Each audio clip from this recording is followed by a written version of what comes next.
किरवनचारी Jai Kunj Bihari Jai Yamuna किरवनचारी Jai Kunj Bihari Jai Yamuna तिरवनचारी Jai Kunj Bihari Jai Yamuna तिरवनचारी Jai Kunj Bihari Hare Krishna Krishna Krishna Hare Hare Hare Ram Ram Ram Hare Hare Hare Krishna Krishna Krishna Hare Hare Hare Ram Ram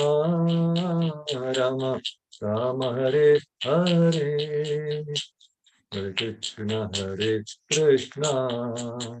Krishna Krishna Hare Hare Hare Ram Ram Ram Hare Hare Hare Krishna Krishna Krishna Hare Hare Hare Ram Ram Ram Hare Hare Hare Krishna Krishna Krishna Hare Hare Hare Ram Ram Ram Hare Hare Hare Krishna Krishna Krishna Hare Hare Hare Ram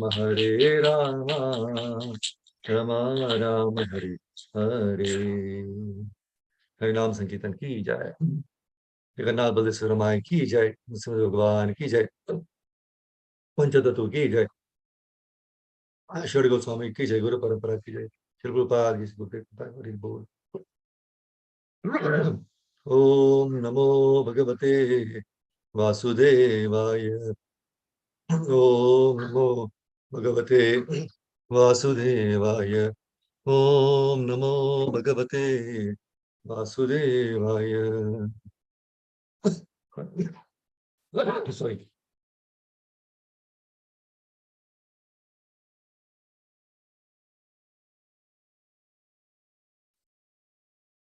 So today we'll be taking from Srimad Bhagavatam. Share the screen. Third canto, 21st chapter, verse number 10 and 11. So this is before starting. Narayana namaskritya naram cheva narottamam devim saraswatim vyasam tato jayam udirayet. Before reciting the Srimad Bhagavatam, which is the very means of conquest, one should offer respectful obeisances unto the personality of God Narayana, unto Narayana and Shitapa, supermost human being, unto Mother Saraswati, the goddess of learning, and unto Srila Vyasadeva, the author. Nashta prayesha badreshu mutyam bhagavata sevaya bhagavati yuttama shloke bhaktir bhavati nishtaki.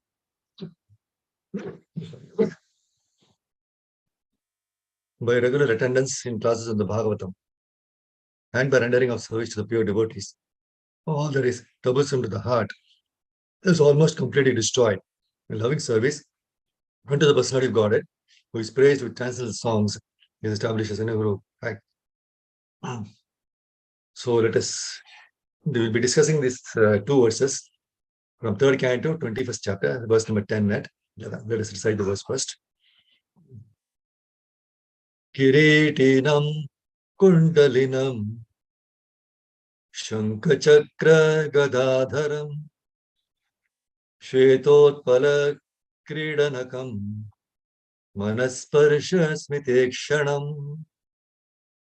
Kiritinam kundalinam shankachakra gadadharam shvetotpala kridanakam manasparsha smitekshanam. Kiritinam kundalinam Shankachakra Gadadharam Shvetotpala Kridanakam Manasparsha Smitekshanam. Synonyms. Kiritinam, adorned with a crown. Kundalinam, wearing earrings. Shankha, conch. Chakra, disc. Gada, mace. Dharam, holding. Shweta, white. Utpala, lily. Kridanakam, plaything. Manaha, heart. Sparsha, touching. Smita, smiling. Ikshanam, and dancing. Translation is given by Divine Srila Prabhupada ki jai. Adorned with a crown and earrings, he held his characteristic conch, disc, and mace in 3 of his hands, and a white lily in the 4th. He glanced about in a happy, smiling mood, whose sight captivates the hearts of all devotees. 321:11. Vinyasta charanam bhojam amshadeshe garutmataha drishtva khevasthitam vakshaha Shriyam Kaustubakandhara Pinyasta Charanam Bhojam Amshadeshe Garutmataha Drishtva Ke Avastitam Vakshaha Shriyam Kaustubakandharam Vinyasta Charanam Bhojam Amshadeshe Garutmataha Drishtva Ke Avastitam Vakshaha Shriyam Kaustubakandharam.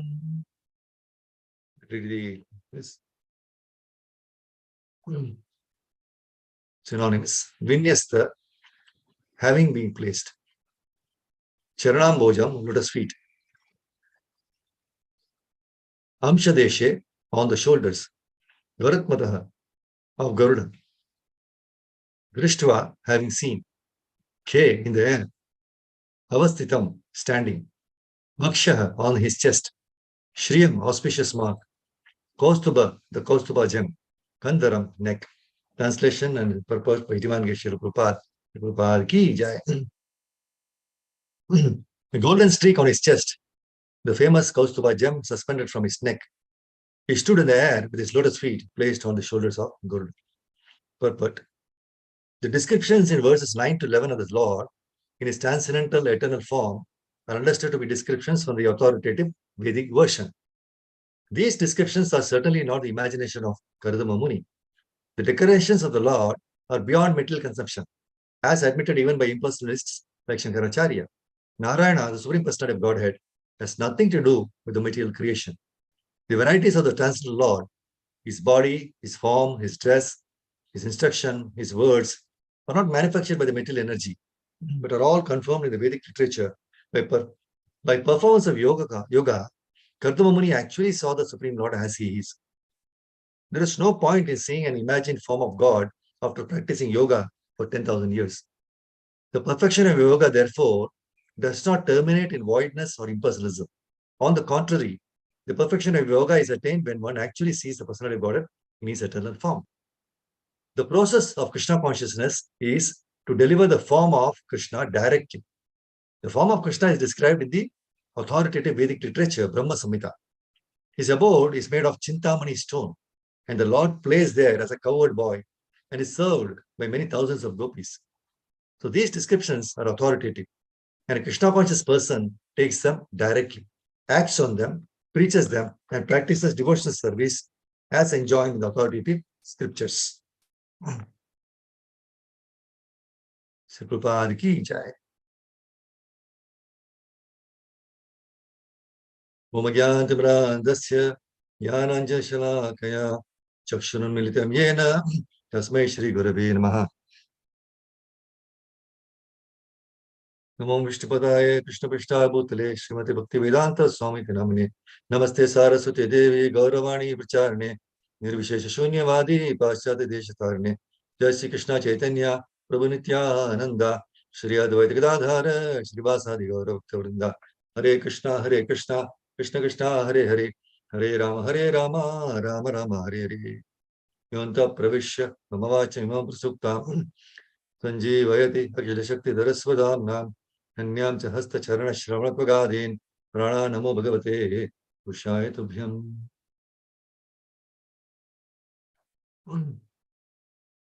So it's a very auspicious, no? Today is also a very auspicious day, Dasera. And hearing Bhagavatam is all the more auspicious. So the beauty of hearing Srimad Bhagavatam again and again, no? That is very, very, very fortunate to hear actually. And more so, the eagerness to hear about God is the first qualification of a devotee. Eagerness. Eagerness to hear about Krishna is the first qualification of devotee.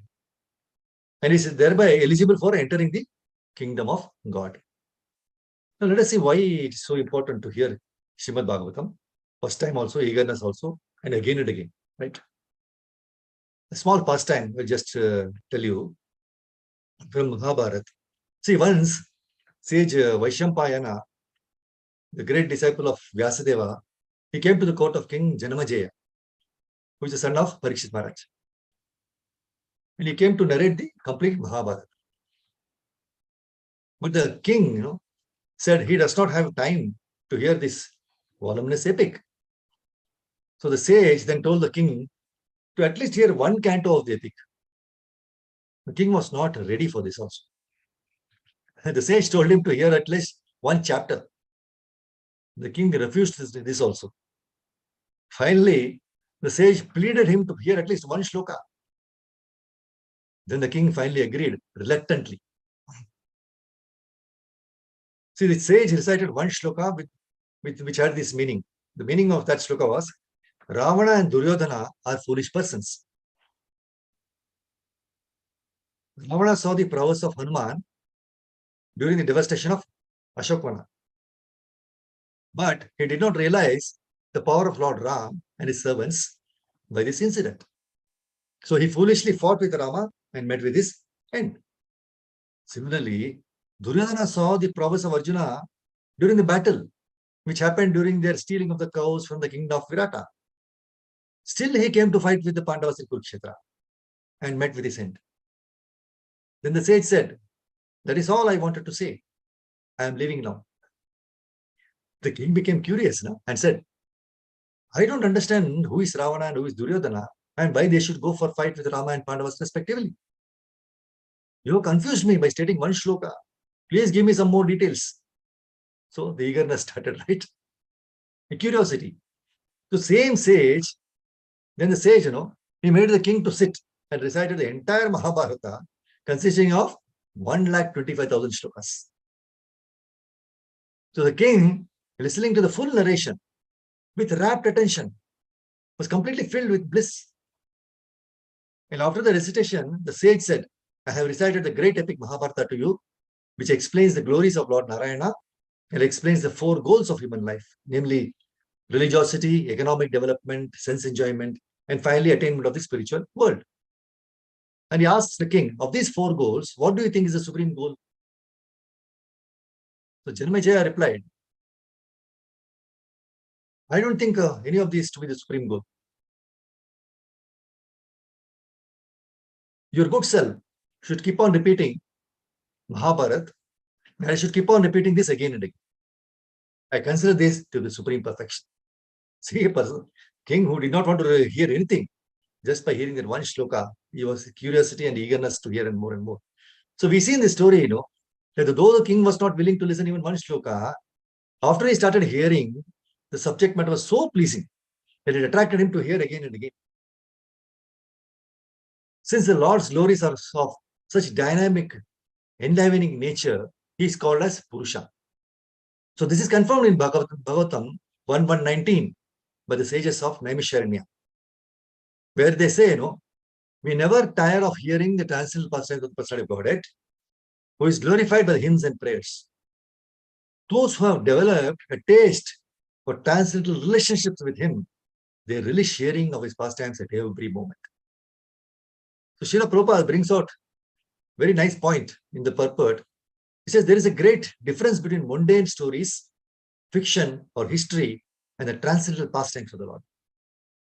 So the histories of the whole universe contain reference to the pastimes of the incarnations of the Lord. So the Ramayana, the Mahabharata, the Puranas are histories of bygone ages. They are recorded in connection with the pastimes of the incarnations of the Lord. And therefore, they remain fresh even after repeated readings. For example, anyone may read Bhagavad Gita or Bhagavatam repeatedly throughout his whole life and yet find in them new light of information. Mundane news is static. Mundane news is static, whereas transcendental news is dynamic. In as much as the spirit is dynamic and matter is static.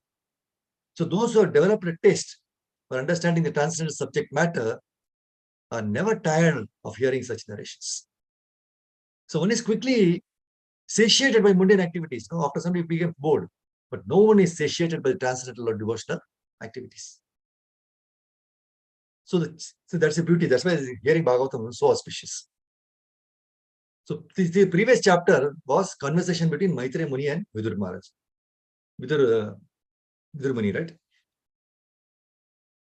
So there, see now, in this current chapter,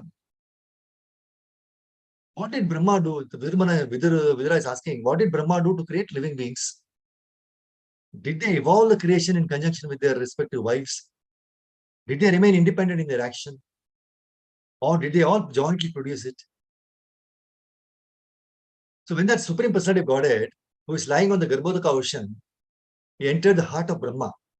Brahma brought his intelligence to bear, and with that intelligence invoked, he began to create the universe as it was before. So first of all, Brahma created from his shadow. In the current chapter, we can see, first of all, Brahma created from his shadow the coverings of ignorance and condition of this condition. They are 5 in number: Tamishra, Andatamishra, Tamas, Moha, and Mahamoha. So one day, Brahma, who is a self-born, right, the first living creature, felt as if the object of his life has been accomplished. And at that time, he evolved from his mind the Manus, who promote the welfare activities of the universe. So having equipped himself with the austere penance, adoration, mental concentration, absorption, devotion, accompanied by dispassion, and having controlled his senses, Brahma, the self-born living creature, evolved great sages as his beloved sons. So the current chapter which we will be discussing now is conversation between Manu and Kardama Manu. See, there's a reference about yoga, right, in this current chapter. See, I'm sure all of us have experienced in the last 5 to 10 years a big interest in yoga practice, especially in Western countries.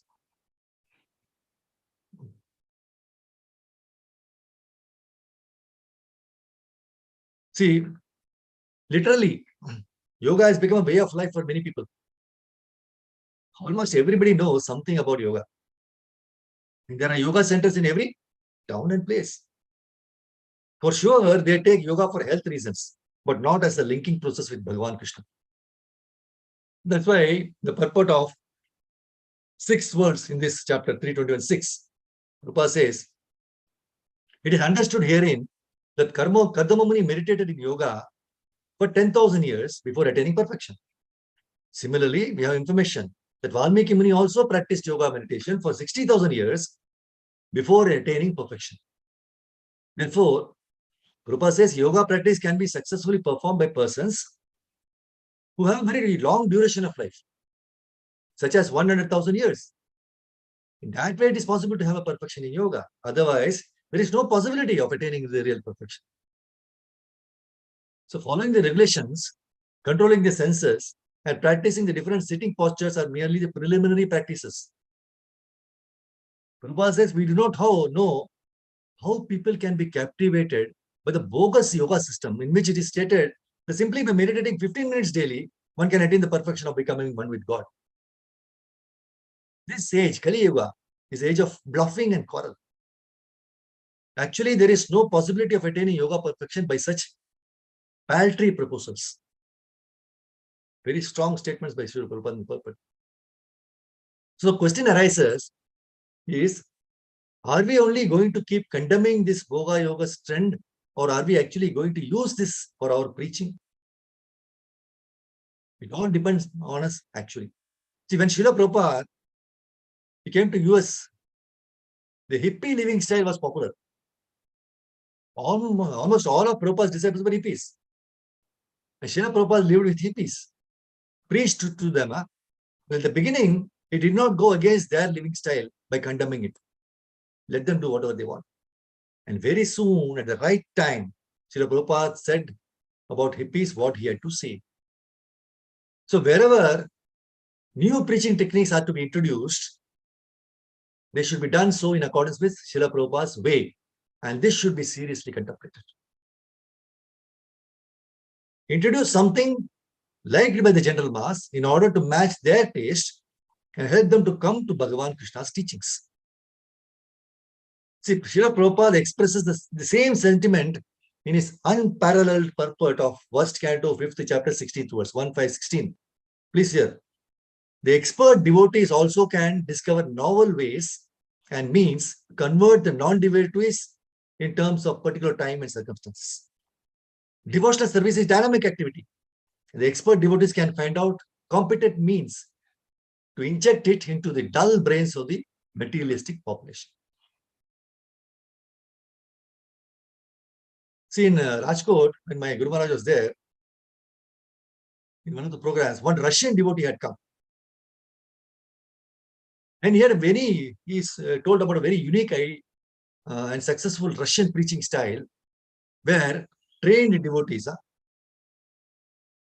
they were not trained devotees, they were going to a rural town and in ordinary dress.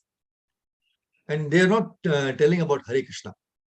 In ordinary dress, they would go in rural towns and introduce Ayurveda, yoga, and vegetarian cooking seminars to general people for a little fee to cover their expenses. Such seminars means, what does this mean? Means he said that introduction of no meat, no eggs, no fish, no smoking, no drinking, and probably at later stages, no sex. And most important, starting to initiate the linking with Bhagavan. And after a week or so, the devotees introduce Mahamantra chanting, then Japa, Kirtan, honoring Prasadam daily, etc. So apparently this works in Russia, and some adjustments may be made according to time, place, and circumstances to introduce the same in other parts of the world as well.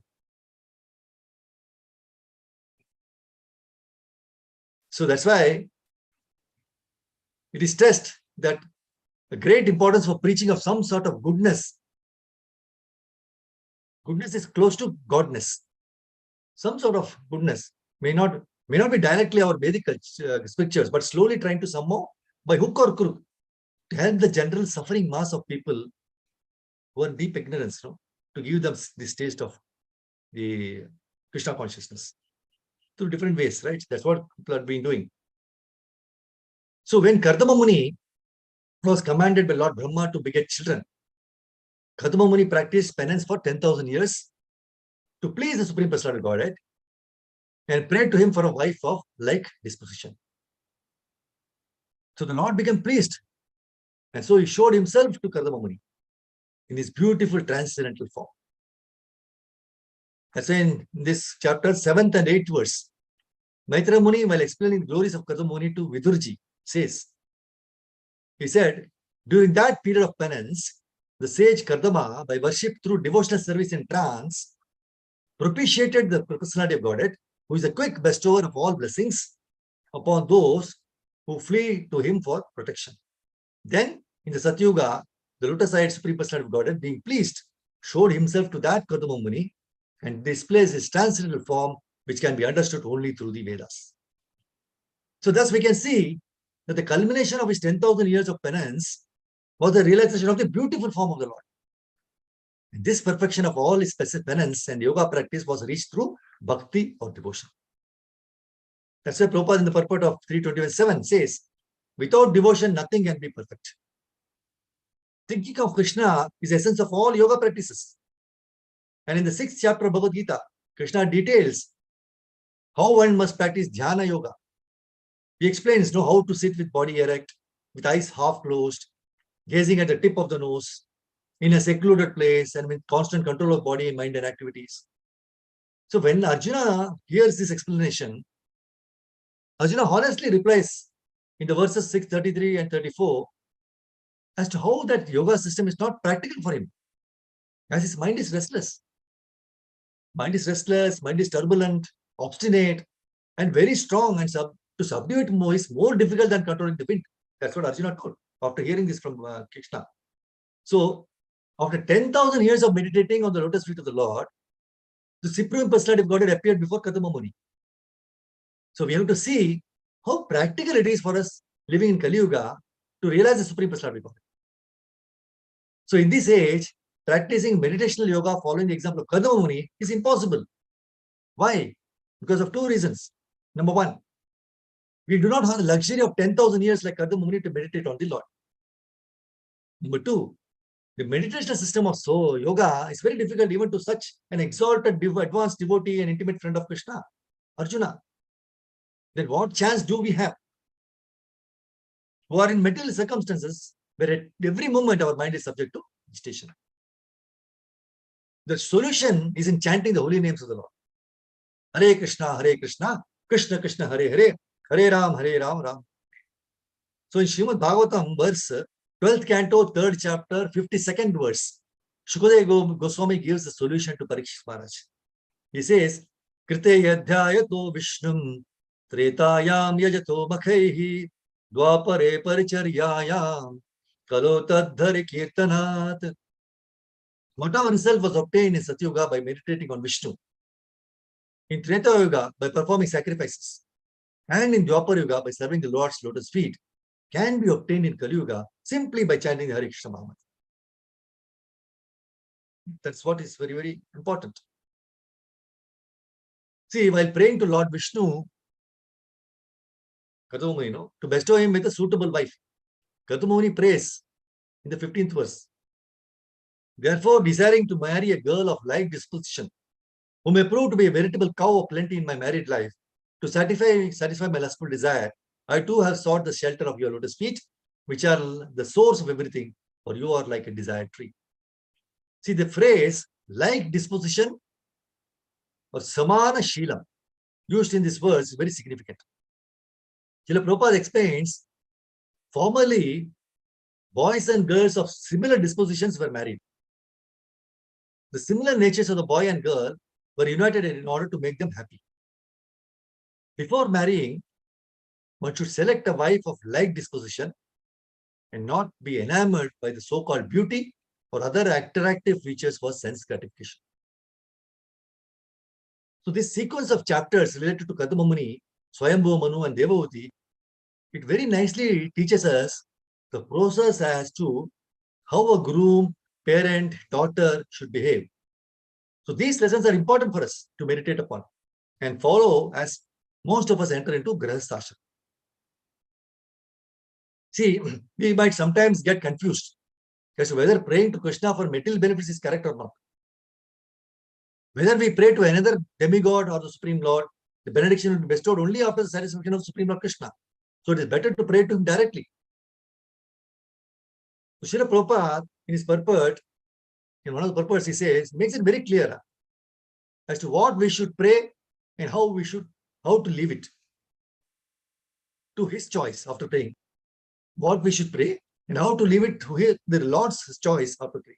He says, only by God's grace can one get a nice wife just as he desires.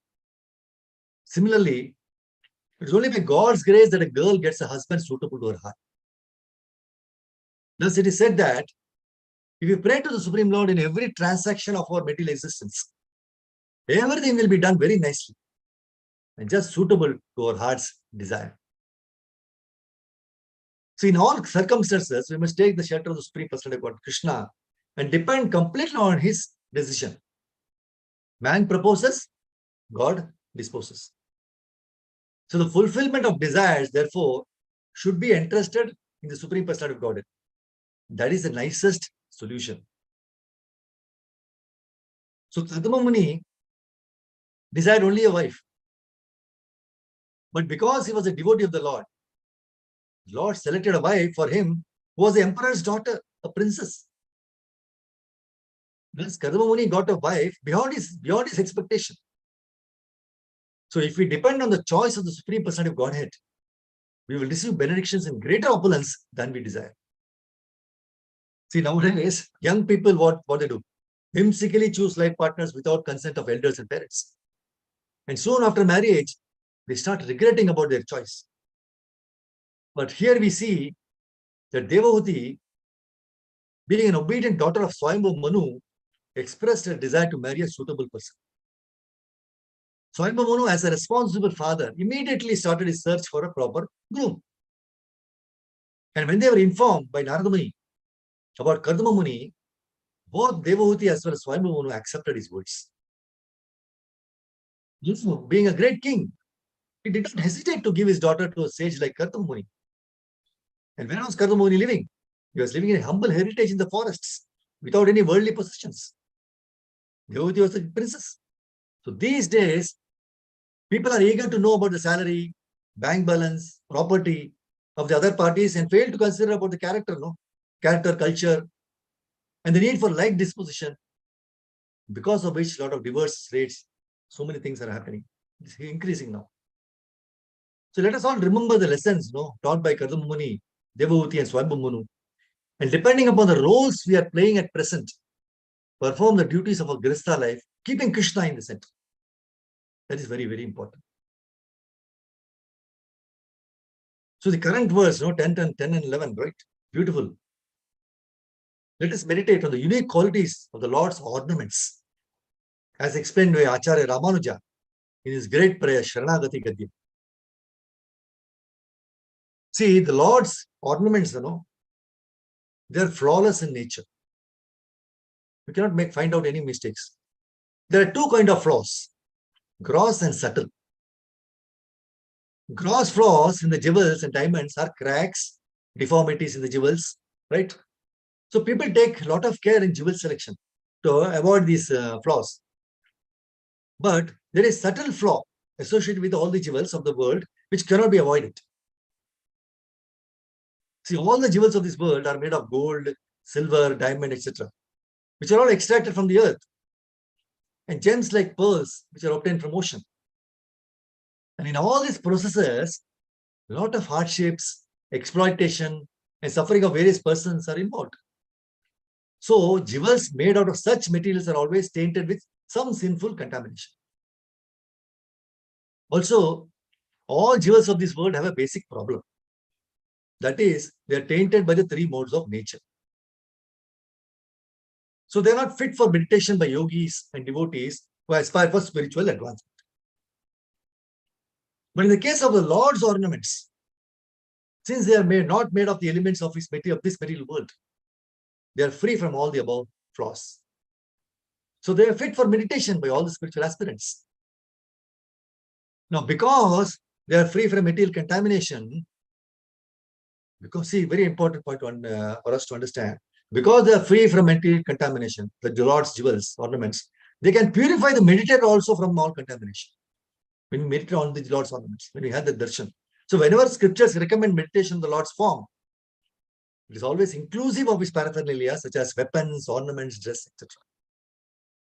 So when we go to the temple, normally we go to the temple, have a look like just have a small darshan, maybe not even 1 second, then pray dandavats, put some money in the hundi and go. But we should see right from the lotus feet, what are the ornaments he's wearing. From lotus feet and all the dresses, then the waist belts, then hand bangles, right? The kundalas, the tilaka, the mukut, right? And the peacock throne. So one by one, you go on seeing slowly, steadily from that way, it is nothing but meditation. And this will purify us.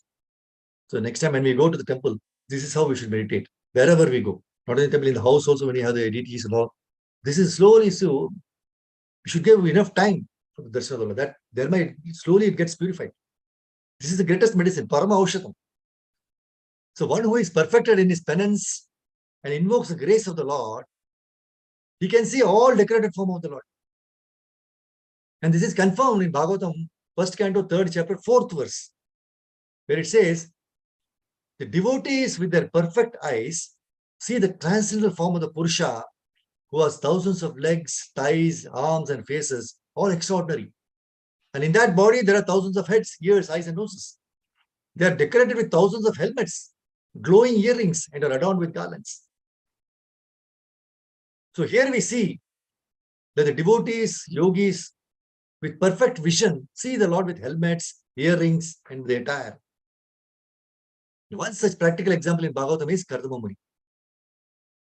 We see that the order of Lord Brahma to beget children, Kardama Muni practiced penance on the bank of the river Saraswati for a period of 10,000 years, and then propitiated the personality of Godhead and had his darshan.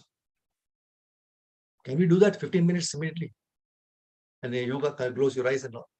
See, Kardama Muni saw the personality of Godhead in his eternal form, which is flawless, being free from all material contamination, and effulgent like the sun. So the Lord was clad in spotless yellow silk and adorned with a crown and earrings and the Kaustuba gem suspended from his neck. The form is glorified as Virajam in 321.9, the 9th verse, which means it is free from all material contamination.